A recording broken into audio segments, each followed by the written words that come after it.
Bom, pessoal, nesse exemplo daqui nós temos agora uma particularidade dentro dos estudos de movimento muito famosa na física, que é o chamado plano inclinado. O que é um plano inclinado? Ele é uma espécie de rampa, simples assim, uma rampa que tem alguma inclinação. Nesse caso daqui a inclinação é de 30 graus. A gente coloca um objeto sobre ele, ou a gente empurra ele para cima, ou empurra ele para baixo, ou deixa ele aí parado para ver o que acontece.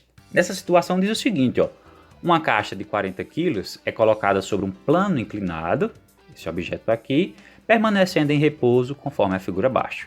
Então ele foi colocado e está aí parada, né? Ficou em repouso. Vamos ver o que pede aqui a letra A. Faça o diagrama de forças para essa situação. Então, esse diagrama daqui é igual aos outros. Precisa do eixo X, o eixo Y e todas as forças que agem aí sobre o objeto. Vamos fazer isso então, só que para aqui, como o diagrama é inclinado, é preferível que eu também coloque o meu eixo inclinado, e é isso que eu vou fazer. Então o nosso eixo será dessa maneira aqui, ó. Eu vou fazer aqui em duas situações, vou fazer no próprio objeto. Então aqui, ó, esse representa o eixo X, lembrem bem, e esse daqui representa o eixo Y. Só coloquei inclinado justamente para acompanhar a inclinação do nosso plano. Vê-lo aqui também, ó. Eixo X, eixo Y, certo?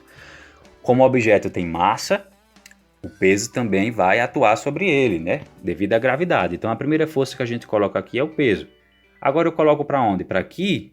Se eu colocar aqui, ele vai ficar torto. O peso, independentemente da situação, ele é sempre para baixo. E é assim que eu devo colocá-lo. Então coloco aqui o peso para baixo e aqui também coloco o peso para baixo. Obviamente, devido à inclinação aí do plano, o que é que acontece? Pelos eixos que nós temos aqui, ó, o peso ficou fora do eixo. Quando a força fica fora do eixo, quer dizer então que a gente precisa decompô-la, assim como a gente fez para outros casos anteriores. Então, o que é decompor a força?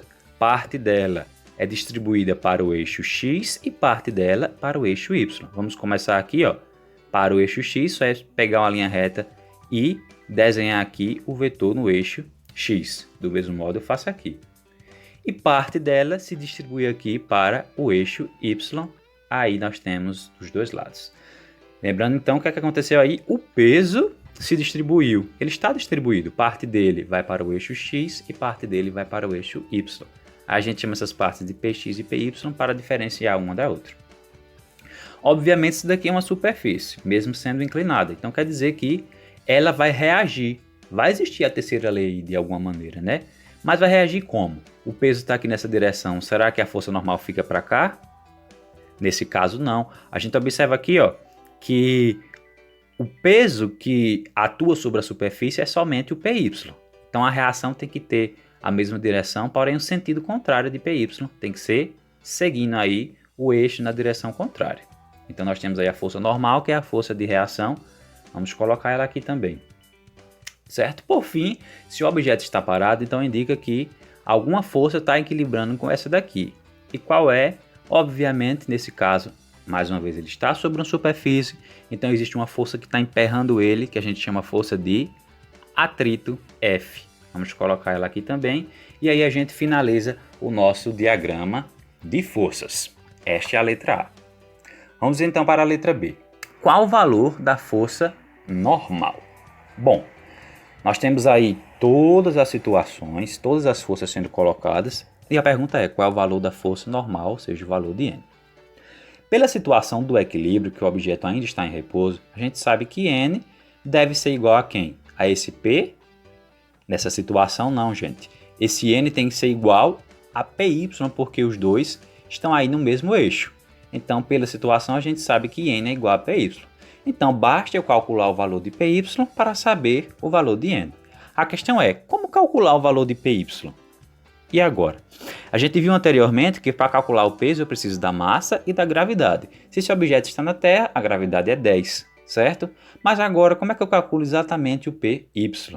Para isso eu preciso saber qual é o ângulo feito entre Py e P, certo? Pela inclinação, a gente sabe que esse ângulo daqui é 30, e se a gente fizer algumas análises trigonométricas, geométricas, a gente vai entender que esse ângulo daqui é o mesmo daqui, também é 30 graus. Vamos inclusive acrescentar aqui, né? Esse ângulo vale 30 graus. Aí a gente observa o seguinte, eu posso formar um triângulo com essas duas retas e passando um traço aqui embaixo. Como este lado daqui está juntinho do ângulo, a gente usa uma função trigonométrica aí, que é o cosseno. Toda vez que o lado que eu quero calcular está perto do ângulo, eu uso o cosseno. Então, PY será igual a quem? O peso original, né? Vezes o cosseno do ângulo, que é 30 graus. PY é o peso vezes o cosseno de 30, certo? Vamos substituir então os valores. O peso a gente sabe que ele é a massa vezes a gravidade. Então, para eu achar PY, eu tenho que ter a massa, a gravidade e o cosseno de 30 graus. Vamos substituir então esses valores. Quem é a massa? A massa foi dada na questão, ela vale 40 quilos. A gravidade não foi dada, mas é um valor constante aqui na Terra que a gente aproxima para 10. E o cosseno de 30, eu calculei numa calculadora científica e dá 0,87. Então, eu multiplico 40 vezes 10 dá 400, e 400 vezes 0,87 nós obtemos 384. Então, eu sei que a força normal, que é igual a PY, é igual a 348, newtons, certo? Então, acabamos de calcular aqui a força normal, que é igual a quem? A PY. Continuando ainda essa questão, vamos fazer aqui uma letra C. Pergunta, qual é o valor da força de atrito? Lembrando aí que o objeto está em repouso. Bom, a força de atrito, ela se equilibra com quem aqui na situação? Com Px. Então, se essas duas se equilibram, a gente sabe que elas devem ser iguais, certo? Então, para calcular essa força de atrito, eu preciso calcular Px e é de uma forma muito semelhante ao que a gente calculou antes. Agora, observa aqui, ó, o meu ângulo está aqui, que é de 30 graus, e o Px está aqui, ó, afastado do ângulo. Se ele está afastado, ao invés de usar o cosseno, eu uso o seno. Então, para essa situação, Px será igual a P seno de 30 graus, que é esse ângulo aqui, certo? E o P, como a gente viu antes, é a massa vezes a aceleração da gravidade. Substitua os valores aí, então vai ficar a mesma massa, né, 40, a mesma gravidade 10, só vai mudar o valor da função trigonométrica, que agora é seno de 30 graus, que é 0,5.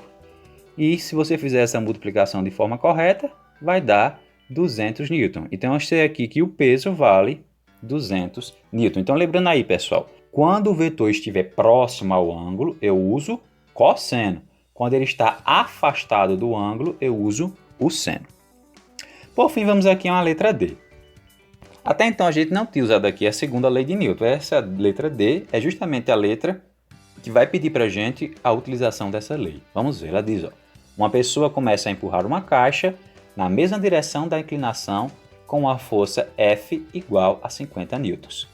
Então, além do Px, que faz a caixa descer, né, que tende a fazer a caixa descer, agora uma pessoa empurrou. Se ela está empurrando na mesma direção, no mesmo sentido, a gente coloca aí nessa direção do eixo. E essa força vale 50 newtons.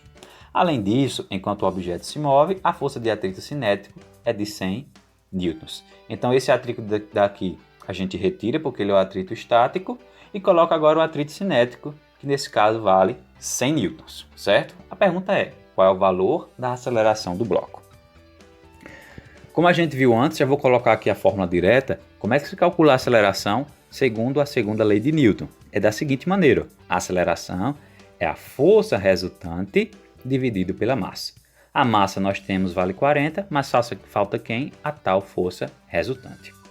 Para calcular essa força resultante, eu preciso saber para onde o objeto está se movendo. Ele se move aqui somente no eixo X, né? Então quer dizer que o que está nesse outro eixo aqui pode ser desconsiderado. Esta força e esta força daqui se anulam. Então vamos calcular então a força resultante somente com o que está no eixo X, que é o eixo de movimento do objeto. Então, todas as forças positivas vão ser quem? A força F, não é isso? Que empurra para esse lado. A força Px e também a força Fc será negativa, porque ela está ao contrário do movimento, como toda força de atrito. Agora substitua os valores.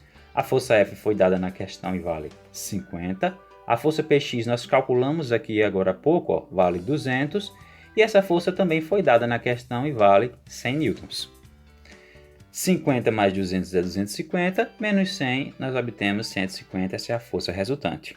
Agora pego esse valor, substituo aqui na fórmula, né? Quem é A?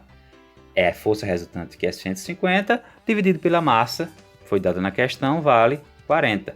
E se a gente fizer essa divisão de forma correta, obtém o valor de 3,75, mais uma vez, metros por segundo ao quadrado. E esta foi mais uma aplicação da segunda lei de Newton.